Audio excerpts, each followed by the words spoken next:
नमस्कार साथियों, आप सभी का स्वागत है किराड़ू क्लासेस के इस बेहतरीन यूट्यूब चैनल के ऊपर। और मैं विष्णु कुमार आप सभी का हृदय की गहराई से स्वागत करता हूं। और मैं ईश्वर से पूरी उम्मीद करता हूं कि आप लोग जहां भी होंगे स्वस्थ होंगे, मस्त होंगे, जबरदस्त होंगे और अपनी तैयारी भी बहुत ही शानदार तरीके से कर रहे होंगे।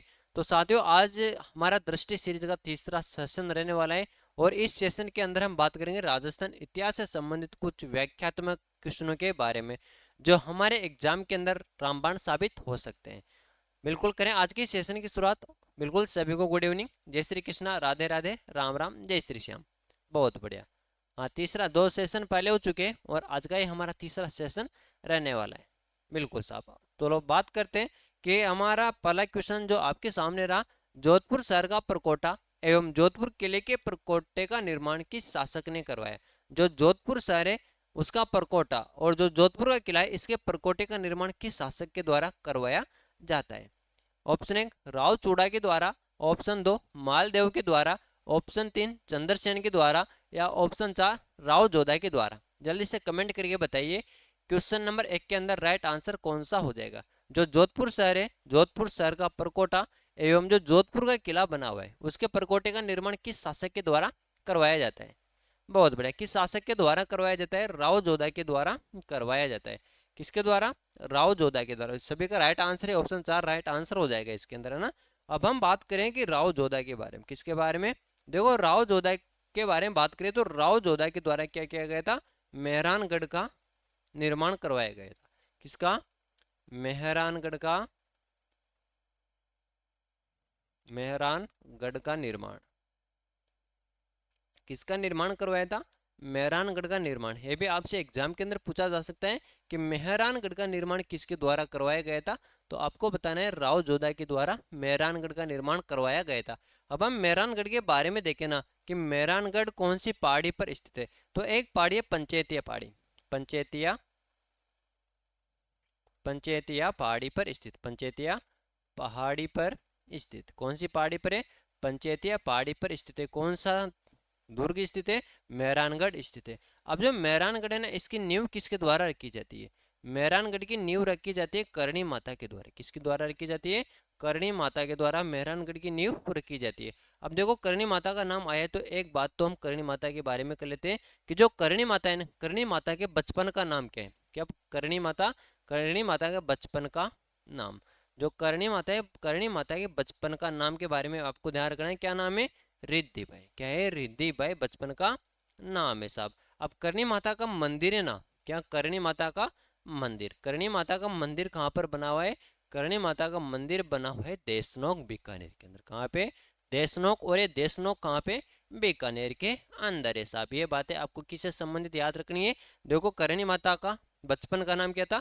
करणी माता का बचपन का नाम रिद्धि बाई था। कौन था? रिद्धि बाई था साहब। चलो फिर आगे देखें कि करणी माता का मंदिर के बारे में देखा अपन ने कि करणी माता का मंदिर कहाँ पे बना हुआ है। करणी माता का मंदिर बना हुआ है देशनोक के अंदर। और ये देशनोक कहाँ पे? ये देशनोक है भाई साहब बीकानेर के अंदर। कहाँ पे? देशनोक। देशनोक बीकानेर के अंदर है। फिर राव जोधा के द्वारा मेहरानगढ़ का निर्माण करवाया गया था। अब निर्माण कौन सी पहाड़ी पर करवाया जाता है? पंचेतिया पहाड़ी या चिड़िया टूक की पहाड़ी पर करवाया जाता है। और इसकी नींव किसके द्वारा रखी जाती है? करणी माता के द्वारा रखी जाती है। अब आप इसका स्क्रीनशॉट ले लीजिएगा। उसके पश्चात हम अगले क्वेश्चन की तरफ विधिवत रूप से आगे बढ़ेंगे। बिल्कुल सभी को गुड इवनिंग। बहुत बढ़िया, गुड इवनिंग साहब, गुड इवनिंग, है ना। और जो अभी क्लास को देख रहे हैं वो क्लास को शेयर जरूर कर दीजिएगा। फिर चलो आगे बढ़े अगले क्वेश्चन की तरफ। और अगला क्वेश्चन है क्वेश्चन नंबर 2। और राव जोधा ने किस वर्ष में जोधपुर नगर की स्थापना की थी? अब देखो, राव जोधा के द्वारा विभिन्न कार्य किए गए जिसके अंदर इंपॉर्टेंट है कि मेहरानगढ़ का निर्माण राव जोधा के द्वारा किया गया था और जोधपुर शहर की स्थापना किसके द्वारा की जाती है? राव जोधा के द्वारा की जाती है। अब पूछा है राव जोधा ने किस वर्ष में जोधपुर नगर की स्थापना की थी? क्या 1113 ईस्वी में या 1459 ईस्वी के अंदर या 1539 ईस्वी के अंदर या 1926 ईस्वी के अंदर? जल्दी से बताइएगा कि राव जोधा के द्वारा जोधपुर नगर की स्थापना कब की जाती है। बिल्कुल साहब, कब की जाती है? 1459 के अंदर। कब की जाती है? 1459 के अंदर जोधपुर की स्थापना की जाती है। अब देखो, हम जोधपुर की स्थापना के बारे में भी बात करें ना कि जोधपुर की स्थापना, जोधपुर की स्थापना। अब जोधपुर की स्थापना देखो, आप सबको पता है कि जोधपुर की स्थापना किसके द्वारा की जाती है? राव जोधा के द्वारा। किसके द्वारा? राव जोधा के द्वारा जोधपुर की स्थापना की जाती है। फिर आपको पूछे कि कब की जाती है, तो कब की जाती है? 12 मई 1459 को। 12 मई 1459 को की जाती है। किसके द्वारा? राव जोधा के द्वारा। ये बातें आपको किससे संबंधित याद रखनी है? राव जोधा से संबंधित याद रखनी है कि राव जोधा के द्वारा जोधपुर नगर की स्थापना की जाती है 12 मई 1459 को। क्लियर है? और क्वेश्चन भी यही पूछा है कि राव जोधा ने किस वर्ष में जोधपुर नगर की स्थापना की थी, तो कौन से सन में की थी? 1459 के अंदर। अब आप इसका स्क्रीनशॉट ले लीजिएगा, उसके पश्चात हम विधिवत रूप से आगे बढ़ेंगे। बहुत बढ़िया, बिल्कुल, जय श्री श्याम। चलो आगे बढ़े अगले क्वेश्चन की तरफ। और अगला क्वेश्चन है, पारसी इतिहासकार अबुल फजल बदायूनी निजामुद्दीन ने राजस्थान के किस शासक को हसमत वाला शासक कहा है? देखो, पारसी इतिहासकार थे अबुल फजल बदायूनी निजामुद्दीन ने राजस्थान के ऐसे कौन सा शासक है जिसको हसमत वाला शासक कहा है? ऑप्शन एक, मालदेव को कहा है, या राव रणमल को कहा है, ऑप्शन तीन है चंद्रसेन को कहा है, या ऑप्शन चार राव जोधा को कहा है। बिल्कुल जल्दी से कमेंट करके बताइएगा इसका राइट आंसर क्या हो जाएगा कि हसमत वाला शासक किसे कहा है। देखो यहाँ पे दिया है, यहाँ से है आपका क्वेश्चन मेन कि हसमत वाला शासक किसे कहा जाता है। कि हसमत वाला शासक कौन है भाई साहब? क्या मालदेव हसमत वाला शासक है, या राव रणमल हसमत वाला शासक है, या चंद्रसेन हसमत वाला शासक है, या राव जोधा हसमत वाला शासक है? साहब बिल्कुल सभी कमेंट करके बताइएगा इसके अंदर राइट आंसर कौन सा हो जाएगा। बहुत बढ़िया, जल्दी जल्दी कमेंट करिएगा। बहुत बढ़िया, कौन सा हो जाएगा? मालदेव। क्या हो जाएगा इसके अंदर राइट आंसर? राइट आंसर हो गया साहब अपना मालदेव। जो मालदेव है, मालदेव को हसमत वाला शासक कहा जाता है। क्या कहा जाता है? हसमत वाला शासक कहा जाता है। किसे कहा जाता है? मालदेव को कहा जाता है। अब मालदेव के बारे में हम बात कर लेते हैं साथियों कि मालदेव से संबंधित कौन कौन से तथ्य हमारे एग्जाम की दृष्टि से इंपॉर्टेंट है। अबे मालदेव है ना, मालदेव का जन्म कहाँ पे होता है? क्या मालदेव का जन्म कब होता है साहब? अब जल्दी से किसी किसको पता है कि मालदेव जी का जन्म कब हुआ था? बताइएगा कमेंट करके, मालदेव जी का जन्म कब हुआ था? बिल्कुल, बहुत बढ़िया, कब हुआ था? 5 दिसंबर 1511 को। 5 दिसंबर 1511 को किनका जन्म हुआ था? मालदेव जी का जन्म हुआ था। कब? 5 दिसंबर 1511 को जन्म हुआ था साहब। अब ये मालदेव जी ने इनका राज्याभिषेक कहाँ पे हुआ था? राज्याभिषेक ये पूछा जाता है साहब साथ अक्सर एग्जाम के अंदर कि मालदेव का राज्य अभिषेक कहाँ पे हुआ था, तो आपको बताना है सोजत के अंदर। कहाँ पे हुआ था? सोजत के अंदर हुआ था। और ये सोजत कहाँ पे? सोजत पाली के अंदर। सोजत कहाँ पे? पाली के अंदर स्थित है। हाँ, सोजत की मेहंदी प्रसिद्ध है जिसे जीआई टैग भी दिया गया है ना। फिर आगे बात करें मालदेव से संबंधित और कौन सी बातें याद रखनी है हमको एग्जाम की दृष्टि से, तो इनकी बहुत सारी उपाधियां हैं साहब। क्या है? उपाधियां। किनकी उपाधियां हैं? किनकी उपाधि है रे भाई? उपाधि दी गई थी किनको? मालदेव जी को। अब मालदेव जी को उपाधि दी गई है ना, अब कौन कौन सी उपाधि इनको दी जाती है? देखो, एक तो दी जाती है किनके द्वारा? परिष्ठा के द्वारा। किसके द्वारा? परिष्ठा के द्वारा मालदेव को उपाधि दी जाती है। अब परिष्ठा के द्वारा मालदेव जी को क्या कहा गया? एग्जाम में पूछा जाने वाला क्वेश्चन है कि परिष्ठा के अनुसार परिष्ठा के द्वारा मालदेव को कौन सी उपाधि दी गई थी साहब, है ना? हाँ बिल्कुल, हिंदुस्तान का सबसे शक्तिशाली शासक। हिंदुस्तान का हिंदुस्तान का सबसे शक्तिशाली शासक। सबसे शक्तिशाली शासक। शक्तिशाली शासक ये किसके द्वारा कहा गया था? ये कहा गया था किसके द्वारा? परिष्ठा के द्वारा। किसके द्वारा कहा गया था? परिष्ठा के द्वारा मालदेव को हिंदुस्तान का सबसे शक्तिशाली शासक कहा जाता है। फिर कहा गया था किसके द्वारा? एक बदायूनी के द्वारा। क्या कहा गया था? बदायूनी के द्वारा पुरुषार्थी कहा गया था। क्या कहा गया था? बदायूनी के द्वारा। बदायूनी के द्वारा। बदायूनी के द्वारा क्या कहा गया था? पुरुषार्थी। पुरुषार्थी कहा गया था। पुरुषार्थी किसके द्वारा कहा गया? पुरुषार्थी कहा जाता है बदायूनी के द्वारा। ये उपाधियां आपको ध्यान रखनी है कि मालदेव को परिष्ठा के द्वारा हिंदुस्तान का सबसे शक्तिशाली शासक कहा जाता है और बदायूनी के द्वारा पुरुषार्थी कहा गया। क्लियर है यहाँ तक? अब देखो, जो मालदेव है ना, इनके सेनापति कौन कौन से थे? क्या मालदेव के सेनापति? मालदेव के सेनापति थे जैता और कुंपा। जैता और कुंपा थे साहब। कौन थे? जैता और कुंपा। कौन कौन सेनापति थे मालदेव के? मालदेव के सेनापति थे जेता और कुंपा। अब देखो मालदेव के द्वारा बहुत सारे युद्ध लड़े जाते, क्या लड़े जाते हैं? मालदेव के द्वारा बहुत सारे युद्ध लड़े जाते। देखो बद्राजोण है जालोर के अंदर, कहाँ पे? बद्राजोण जालोर के अंदर है। यहाँ पर इन्होंने वीर सिंघल को पराजित किया था। किनको पराजित किया? बद्राजोण जालोर के अंदर वीर सिंघल को पराजित करते। कौन करते? मालदेव करते। मेड़ता के अंदर भी पराजित करते वीरमदेव को। मेड़ता में किसको पराजित करते हैं? मेड़ता में वीरमदेव को पराजित करते साहब। अब नागौर के अंदर भी ये इनका सैनिक अभियान हुआ था। अब नागौर के अंदर दौलत खां को पराजित करते। नागौर में किसको पराजित करते हैं? दौलत खां को पराजित करते। फिर जालोर, कौन? जालोर। जालोर के अंदर किसको पराजित करते हैं? जल्दी से कमेंट करके बताइएगा कि मालदेव जालोर अभियान के दौरान किसे पराजित करते हैं। बिल्कुल एग्जाम में पूछे जाने वाले क्वेश्चन है कि मालदेव जालोर अभियान के तहत किसे पराजित करते हैं साहब? किनको? सिकंदर खां को पराजित करते। किनको? सिकंदर खां को पराजित करते साहब। क्लियर है? चलो आगे बढ़ते हैं अब अगले क्वेश्चन की तरफ। इसका स्क्रीनशॉट ले लीजिएगा। हाँ ये कुछ अभियान थे जो मालदेव के द्वारा किए गए थे साहब। बहुत बढ़िया। और अगला क्वेश्चन है आपके सामने, क्वेश्चन नंबर 4। रूटी रानी के नाम से इतिहास में प्रसिद्ध है। बहुत शानदार क्वेश्चन है कि रूटी रानी के नाम से प्रसिद्ध कौन है? क्या रूटी रानी के नाम से इतिहास में कौन प्रसिद्ध है? क्या पद्मावती प्रसिद्ध है, उमादे प्रसिद्ध है, कर्मावती प्रसिद्ध है, या रूपमती प्रसिद्ध है साहब? बताइएगा। बहुत बढ़िया। कौन प्रसिद्ध है? रूटी रानी के नाम से, रूटी रानी के नाम से प्रसिद्ध है उमादे। कौन प्रसिद्ध है? उमादे रूटी रानी के नाम से प्रसिद्ध है। अब रूटी रानी कौन है? उमादे साहब। कौन है?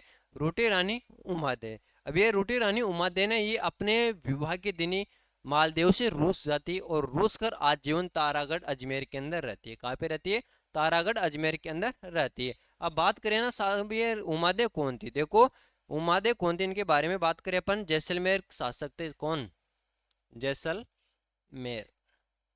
जैसलमेर के शासक कौन थे? जैसलमेर के शासक थे भाई साहब कौन? लोणकरण बाटी। कौन थे? लोणकरण बाटी। जैसलमेर के शासक कौन थे? जैसलमेर के शासक थे लोणकरण बाटी। और इधर मारवाड़ के शासक कौन थे? मारवाड़ और इधर मारवाड़ के शासक थे कौन? मारवाड़ के शासक कौन थे? मालदेव। कौन थे? मारवाड़ के शासक मालदेव थे। अब क्या है साथियों, जो लोणकरण बाटी है ना, कौन? लोणकरण बाटी। लोणकरण बाटी की पुत्री थी साहब। कौन? लोणकरण बाटी की पुत्री कौन थी? लोणकरण बाटी की पुत्री थी उमादे। कौन थी? लोणकरण बाटी की पुत्री। लोणकरण बाटी की पुत्री थी साहब उमादे। अभी उमादे ना, उमादे की शादी हो जाती है किनसे? मालदेव जी से। उमादे हैं और उमादे की शादी हुई साहब किनसे? उमादे की शादी हुई किनसे? मालदेव से विवाह हो जाता है। किनसे विवाह हो जाता है? मालदेव से विवाह हो गया साहब। किनका विवाह हो गया? मालदेव से विवाह हो गया। किनका? उमादे का। अब ये विवाह कब होता है? ये होता है 1536 ईस्वी के अंदर। कब होता है? 1536 ईस्वी के अंदर। कब होता है रे भाई साहब? 1536 ईस्वी के अंदर उमादे का विवाह मालदेव से हो जाता है। अब मालदेव से विवाह हो गया ना साहब। क्या हो गया? मालदेव से विवाह हो गया। अब ये उमादे है ना, ये शादी के पहले दिन ही रूठ जाती है। क्या? शादी के पहले दिन ही रूठ जाती है। पहले दिन ही रूठ जाती है साहब। रूठ जाती है। रूस गई थी साहब अपने पति से ना। कौन था पति इनका?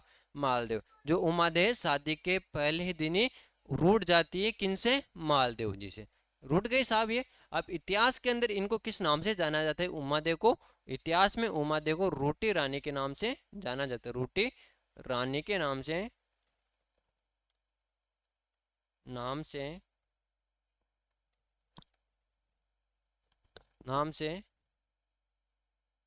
जाना जाता है। किस नाम से जाना जाता है? रोटी रानी के नाम से जाना जाता है। इतिहास के अंदर रोटी रानी के नाम से किसे जाना जाता है? इतिहास में रोटी रानी के नाम से उमादे को जाना जाता है। क्लियर है यहाँ तक? है ना।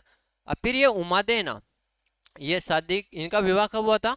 1536 ईस्वी के अंदर। कब हुआ था? 1536 ईस्वी के अंदर हुआ था। अब क्या होता है साहब, ये रोटी रानी रूस कर कहाँ पर चली जाती है? उमादे। ये उमादे रूस कर आ गई कहाँ पे? अजमेर के अंदर। कहाँ पे आ जाती है? अजमेर के अंदर आ जाती है। अजमेर कहाँ पे? अजमेर में कहाँ पे? तारागढ़ के अंदर। तारागढ़ के अंदर आ जाती है साहब। अब ये मालदेव जी मनाने तो जाएंगे ना उमादे को। जाएंगे या नहीं जाएंगे उमादेव को मनाने? उमादेव को मालदेव मनाने के लिए नहीं गए थे, है ना, इनके द्वारा कुछ दूत भेजे गए थे, यानी इनकी तरफ से कुछ व्यक्ति उमादेव को मनाने जाते हैं। कहाँ पे? उमादेव को मनाने कहाँ पे जाते हैं? उमादेव को मनाने अजमेर तारागढ़ में जाते हैं। कहाँ पे जाते हैं? अजमेर के अंदर जो तारागढ़ दुर्ग बना हुआ है वहां पे जाते हैं साहब। उमादेव को मनाने के लिए किसको भेजा था? बताइएगा, जल्दी से कमेंट करके बताइएगा कि उमादेव को मनाने के लिए मालदेव ने किसे भेजा था और कब भेजा था साहब? समझाने के लिए, हाँ बिल्कुल, समझाने के लिए या मनाने के लिए भेजा था, और कब भेजा था, है ना, बिल्कुल साहब, किसे? ईश्वर बारट को भेजा था। किसको? ईश्वर बारट को भेजा, समझाने, समझाने किसे भेजा? ईश्वर बारट को। ईश्वर बारहट को भेजते। किसको भेजते? समझाने के लिए। समझाने के लिए ईश्वर बारहट को भेजते, लेकिन उमादेव मानी नहीं, मना कर दी उमादेव आने से कि मैं मालदेव के साथ नहीं रह सकती। अब क्यों नहीं रह सकती? देखो, मालदेव की अन्य रानियां भी थी ना। कौन थी? अन्य रानियां, मालदेव की अन्य रानियां थी ना। अब ये जो ये ईश्वर बारहट है ना, इससे पहले एक व्यक्ति को भेज दी जाती है साहब, है ना, अन्य रानियां एक व्यक्ति को भेज दी पहले, जो ये ईश्वर बारहट पहुंचा नहीं ना, उससे पहले किसी और को भेज देती है। तो किसे भेजती है? ये आशा बारट को भेजती है साहब। किसे? आशा बारट को। आशा बारट को भड़का देती है साहब, है ना। और आशा बारट बारट जाके उमादेव को कहता है कि अरे आप जाके क्या करोगे? अब तो उनकी दिलचस्पी नहीं रही आपके अंदर, क्योंकि उनके तो और भी रानी है। तो भाई साहब उमादेव तो बिल्कुल मना कर दी कि मैं तो कतई नहीं जाऊंगी साहब मालदेव के साथ, है ना, मैं तो अब यहाँ पर ही रहूंगी। रूस की साहब पूरे तरीके से रूठ जाती है। कौन? उमादेव मालदेव जी से। फिर क्या होता है साहब, ये उमादेव ना ये आजीवन यानी पूरा जीवन तारागढ़ अजमेर के अंदर व्यतीत करती है। कहाँ पे? तारागढ़ अजमेर के अंदर व्यतीत करती है साहब, है ना। अब फिर मालदेव जी की क्या हो जाती है? मालदेव जी की मृत्यु हो जाती है साहब। क्या हो जाती है? मालदेव जी की, मालदेव की मृत्यु हो जाती है। तो जो ये उमादे ना, क्या उमादे मालदेव की निशानी के साथ महासती होती है। क्या होती है? मालदेव की किसी निशानी के साथ महासती होती है। देखो, सती तो किसी की चिता, व्यक्ति की चिता के साथ सती होती है ना, उसको तो सती कहते हैं ना। और जो महासती क्या होती है? किसी निशानी के साथ सती होना। महासती किसी निशानी के साथ सती होना हो, क्या है? महासती। ये क्या उमादे है ना, इतिहास की एकमात्र महासती है। इतिहास की एकमात्र एकमात्र महासती। इतिहास की एकमात्र महासती कौन है? इतिहास की एकमात्र महासती भी कौन है? उमादे है साहब। कौन है? उमादे है साहब, है ना। और ये इनकी पगड़ी के साथ सती हुई थी, है ना, बिल्कुल साहब। चलो आगे बढ़े अगले क्वेश्चन की तरफ। बहुत बढ़िया, आप इसका स्क्रीनशॉट, हाँ बिल्कुल, जो मारवाड़ के शासक थे मालदेव, इधर जैसलमेर के शासक थे लोणकरण बाटी। लोणकरण बाटी की पुत्री थी उमादे। कौन थी? उमादे। उमादे का विवाह कर दिया जाता है 1536 के अंदर मालदेव के साथ। अबे विवाह के पहले दिन ही रूठ जाती है उमादे। अबे पहले दिन ही रूठ गए ना, तो इसको इतिहास के अंदर रोटी रानी के नाम से जाना जाता है साहब, है ना। अभी उमादे रूट कर कहाँ पे आ जाती है? ये अजमेर के अंदर आ जाती है। अजमेर में कहाँ पे? तारागढ़ के अंदर। अब मालदेव के द्वारा समझाने के लिए ईश्वर बारट को भेजा जाता है, लेकिन उससे पहले जो अन्य रानियां थी ना मालदेव की, वो आशा बारट को भेजकर उमादेव को भड़का देती है साहब कि तुम्हारा तो बिल्कुल भी, तुम्हारे ऊपर तो बिल्कुल भी इंटरेस्ट नहीं है साहब उनका ना। तो ये अन्य रानियां उमादेव को भड़का देती है, किसकी सहायता से? आशा बारट के द्वारा भेजा जाते हैं ना। फिर समझाने के लिए आशा बारट जाते हैं, लेकिन जो उमादेव ना ये आने से मना कर देती है। फिर क्या होता है साहब, कुछ समय पश्चात मालदेव की मृत्यु हो जाती है। अब मालदेव की पगड़ी के साथ महासती होती है। कौन? उमादेव। और इतिहास की एकमात्र महासती कौन है? इतिहास की एकमात्र महासती भी कौन है? उमादेव। चलो आगे बढ़े अगले क्वेश्चन की तरफ। और अगला क्वेश्चन है आपके सामने, सुमेल का युद्ध लड़ा गया था। अब एक युद्ध लड़ा गया था, सुमेल का युद्ध। कौन सा युद्ध लड़ा गया था? सुमेल का युद्ध लड़ा गया। अब ये सुमेल का युद्ध कब लड़ा जाता है? जनवरी 1544 में, नवंबर 1544 में, जून 1544 में, दिसंबर 1544 के अंदर। कब लड़ा जाता है सुमेल का युद्ध? सुमेल का युद्ध कब लड़ा जाता है? जल्दी से कमेंट करके बताइएगा कि सुमेल का युद्ध लड़ा कब जाता है और किन किन के मध्य लड़ा जाता है, ये भी बताना है आपको, है ना। सुमेल का युद्ध। देखो एक तरफ तो कौन थे, मालदेव थे, कौन थे, मालदेव, और दूसरी तरफ कौन थे, देखो मालदेव और मालदेव के समकालीन, क्या, मालदेव के समकालीन, क्या भाई साहब, मालदेव और मालदेव के समकालीन इधर कौन सा शासक थे भाई साहब, मालदेव के समकालीन दिल्ली के शासक थे कौन, बिल्कुल बताएगा, दिल्ली के समकालीन कौन थे, शेरशाह सूरी, कौन थे, शेरशाह सूरी, शेरशाह सूरी, कौन थे, शेरशाह सूरी समकालीन थे किसके, मालदेव के। अब क्या होता है, जो मालदेव है ना, क्या, मालदेव, और इधर है शेरशाह सूरी, अब इन दोनों के मध्य एक युद्ध होता है, वह कौन सा है, सुमेल का युद्ध, कौन सा, गिरी सुमेल का युद्ध, सुमेल का युद्ध होता है। अब ये सुमेल का युद्ध है ना साहब, कौन सा युद्ध, सुमेल का युद्ध, सुमेल का युद्ध कब होता है, कि ये पूछा है क्वेश्चन के अंदर कि सुमेल का युद्ध कब होता है, 5 जून 1544 को, कब होता है, 5 जून 1544 को सुमेल का युद्ध होता है। अब इस युद्ध के अंदर क्या होता है, जो इधर शेरशाह सूरी है और मालदेव, इसके अंदर हार हो जाती है किसकी, मालदेव की, किसकी हार हो गई, मालदेव की हार हो गई, और इधर शेरशाह सूरी है और शेरशाह सूरी क्या हो जाता है, जीत गया, क्या हो गया, शेरशाह सूरी जीत गया था ना।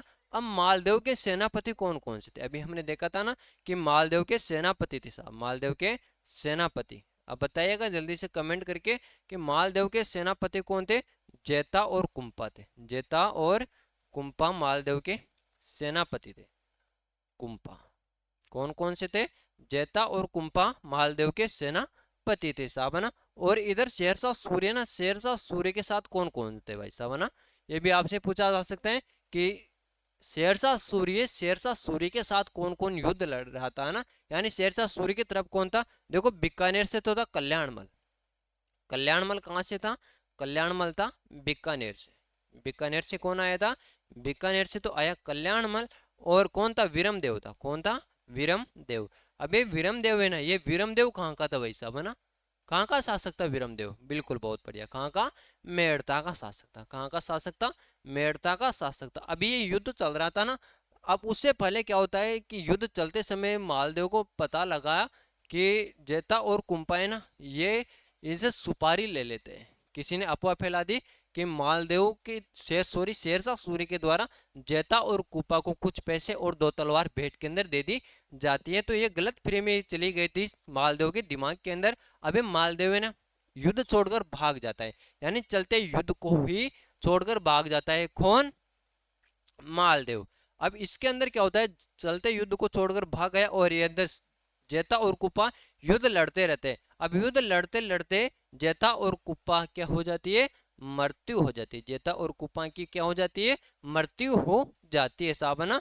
और ये आपको ध्यान किसी संबंध रखना है, जो शेरशाह सूर्य ने इस युद्ध के दौरान कहा था कि आज मैं मुट्ठी भर बाजरे के लिए हिंदुस्तान की बादशाह खो देता। एग्जाम के अंदर पूछा जा सकता है कि किस युद्ध के दौरान शेरशाह सूरी के द्वारा कहा गया था कि मैं आज मुट्ठी भर बाजरे के लिए हिंदुस्तान की बादशाह खो देता, ये किसके द्वारा कहा गया था, बिल्कुल शेरशाह सूरी के द्वारा।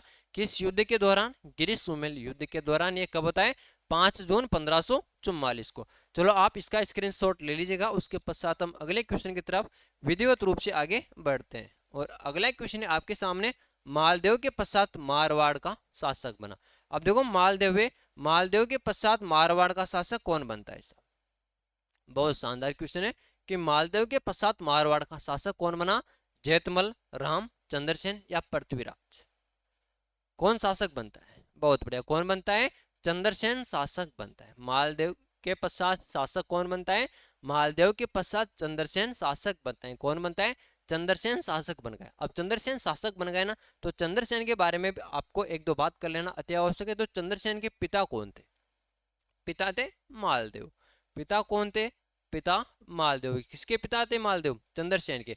और माता के बारे में भी आपको ध्यान रखना है कि चंद्रसेन की माता कौन थी साहब, क्या, चंद्रसेन की माता कौन थी, तो आपको बताना है स्वरूप दे, कौन थी, स्वरूप दे, स्वरूप दे किनकी माता थी, चंद्रसेन की माता, और ये कौन थी, मालदेव की पत्नी थी, है ना।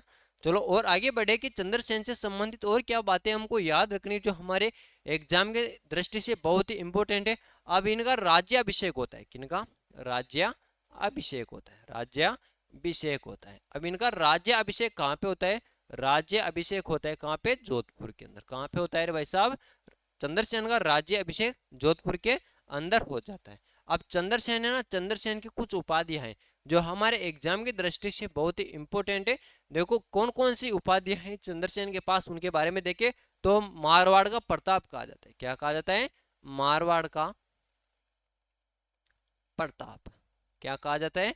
मारवाड़ का प्रताप इनको कहा जाता है। और प्रताप का पथ प्रदर्शक, प्रताप का पथ प्रदर्शक, मारवाड़ का पथ प्रदर्शक, सॉरी प्रताप का पथ प्रदर्शक भी किसे कहा जाता है? ये भी कहा जाता है चंद्रसेन को ना। और प्रताप का, हाँ बिल्कुल देख लिया ना, बिल्कुल साहब। और क्या कहा जाता है? बिल्कुल बताएगा। मारवाड़ का बुला बिस, क्या? नहीं ये नहीं कहा जाता ना। प्रताप का अग्रगामी कहा जाता है। वो क्या कहा जाता है? प्रताप का अग्रगामी, प्रताप का पथ प्रदर्शक, मारवाड़ का प्रताप। लिख दिया ना मारवाड़ का प्रताप? हाँ लिख दिए भाई साहब है ना, मारवाड़ का प्रताप लिख दिया। देखो एक बार देखिएगा, मारवाड़ का प्रताप हमने लिख दिया साहब है ना। और क्या कहा जाता है? हाँ बिल्कुल बहुत बढ़िया, भूला बिसरा राजा। क्या कहा जाता है? भूला बिसरा, भूला बिसरा राजा। भूला बिसरा राजा भी किसे कहा जाता है? भूला बिसरा राजा भी चंद्रसेन को कहा जाता है। ये बातें आपको चंद्रसेन से संबंधित याद रखनी जो हमारे एग्जाम की दृष्टि से बहुत ही इंपॉर्टेंट है। चलो आगे बढ़ते हैं अगले क्वेश्चन की तरफ। और अगला क्वेश्चन है क्वेश्चन नंबर 7। मारवाड़ के चंद्रसेन ने मुगलों से संघर्ष के लिए किस स्थान पर सेना को संगठित किया था? जो मारवाड़ के चंद्रसेन है, कौन? चंद्रसेन। इन्होंने मुगलों से संघर्ष के लिए किस स्थान पर सेना को संगठित किया था? क्या भद्राजूण के अंदर किया? ऑप्शन दो, लोहावट के अंदर किया, काणूजा के अंदर, या खरातल के अंदर किया था भाई साहब? जल्दी से कमेंट करके बताइएगा कौन सा हो जाएगा इसके अंदर राइट आंसर। बहुत बढ़िया, भद्राजूण के अंदर। कहाँ पे करते हैं? भद्राजूण के अंदर करते हैं। चलो अगले क्वेश्चन की तरफ आगे बढ़ते हैं। और अगला क्वेश्चन है आपके सामने, राव मालदेव किस युद्ध में बिना लड़े युद्ध क्षेत्र से प्रस्थान कर गए थे? अभी अभी हमने बात की थी कि मालदेव बिना युद्ध लड़े ही युद्ध स्थान से प्रस्थान कर गए थे। अब वो कौन सा स्थान था? बिल्कुल साहब, कौन सा स्थान था?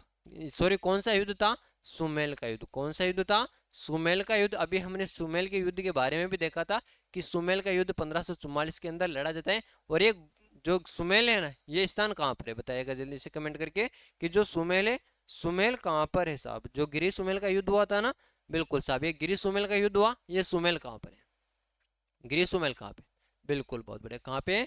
जैतारण पाली के अंदर। कहाँ पे? जैतारण। और ये जैतारण कहाँ पे? पाली के अंदर है। बहुत बढ़िया है ना। चलो आगे बढ़ते हैं अगले क्वेश्चन की तरफ। और अगला क्वेश्चन है आपके सामने, महाराजा गज सिंह किस राज्य के शासक थे?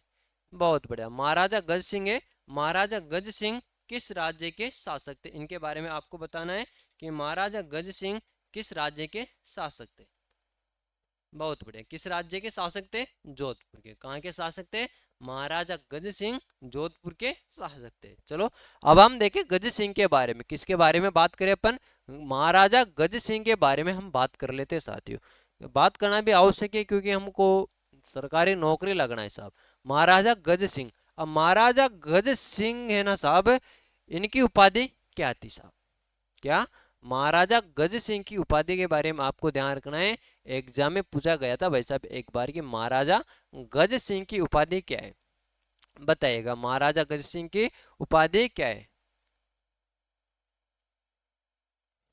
क्या है बताइए? बिल्कुल क्या है? दल दमन। क्या है? दल दमन। क्या है? दल दमन। उपाधि किसकी? महाराजा गज सिंह की। अब ये उपाधि है ना, ये किसके द्वारा दी जाती है ये भी बताइएगा आप कि दल दमन की उपाधि किसके द्वारा दी जाती है? हाँ दल दमन है ना, बताइएगा किसके द्वारा दी जाती है? बिल्कुल जहांगीर के द्वारा। किसके द्वारा दी जाती है? जहांगीर द्वारा। जहांगीर के द्वारा दी जाती है। किसके द्वारा? जहांगीर के द्वारा ये उपाधि दी जाती है। किसको? महाराजा गज सिंह को। चलो आगे बढ़े। हाँ इसका अर्थ होता है सेनाओं को रोकने वाला। क्या अर्थ होता है इसका? इसका अर्थ होता है सेना को रोकने वाला। चलो आगे बढ़ते हैं अगले क्वेश्चन की तरफ, और अगला क्वेश्चन है जोधपुर के किस शासक को अकबर ने सवाई राजा की उपाधि प्रदान की थी? अब जो जोधपुर का कौन सा शासक है जिसको अकबर के द्वारा सवाई राजा की उपाधि प्रदान की गई थी साहब? बहुत बढ़िया, कौन था? राव सूर सिंह। कौन था? हाँ, अच्छा यहाँ पे राव है साहब, राव सूर सिंह। मोटा राजा उदय सिंह, महाराजा गज सिंह, राव सूर सिंह, जसवंत सिंह द्वितीय। तो किसको उपाधि प्रदान करते हैं? राव सूर सिंह को उपाधि प्रदान करते हैं कौन? अकबर। कौन सी उपाधि देते हैं? सवाई राजा की उपाधि प्रदान की जाती है साहब। कौन सी उपाधि प्रदान की जाती है? सवाई राजा की उपाधि प्रदान की जाती है। अब ये ना कौन, राव सूर सिंह, इनको 2000 का मनसब था साहब। को कितना था? 2000 का मनसब था किनके पास? राव सूर सिंह के पास, बिल्कुल है ना। और हम बात करें ना कि भाई साहब 2000 का मनसब था, अब इनके द्वारा विभिन्न स्थापत्य कला का निर्माण करवाया गया। जैसे सूरसागर तालाब है, उसका निर्माण किसके द्वारा करवाया गया? बिल्कुल, सूरसागर तालाब का निर्माण, सूरसागर तालाब का निर्माण करवाया जाता है किसके द्वारा? राव सूर सिंह के द्वारा। सूरज कुंड का निर्माण भी इसके द्वारा करवाया गया। किसका? सूरज कुंड जो बावड़ी है उनका निर्माण इनके द्वारा राव सूर सिंह के द्वारा करवाया गया था। चलो आगे बढ़ते हैं अगले क्वेश्चन की तरफ, और अगला क्वेश्चन है आपके सामने, जेम्स टोड ने किसे राठौड़ों का यूलेस कहा है? जो हमारे राजस्थान के इतिहास के जनक है कौन? Colonel James Tod. अब इन्होंने राठौड़ों का यूलिसेस किसे कहा है? क्या राव चंद्रसेन को कहा है, महाराजा अजीत सिंह को कहा है, महाराजा जसवंत सिंह को कहा है, या वीर दुर्गादास राठौड़ को कहा है साहब? बताइएगा बताइएगा बताइएगा, किसे कहा है? वीर दुर्गादास राठौड़ को। किनको? वीर दुर्गादास राठौड़ को कर्नल जेम्स टोड ने राठौड़ा का यूलिसेस कहा है साहब, है ना। चलो बहुत बड़े, आज की सेशन की हम यहाँ पर समाप्ति करते हैं। तो सभी प्यारे साथियों का यहाँ तक के लिए बहुत बहुत धन्यवाद। Thank you, all the best, जय हिंद जय भारत। मिलते हैं फिर अगले सेशन के अंदर। सभी का धन्यवाद।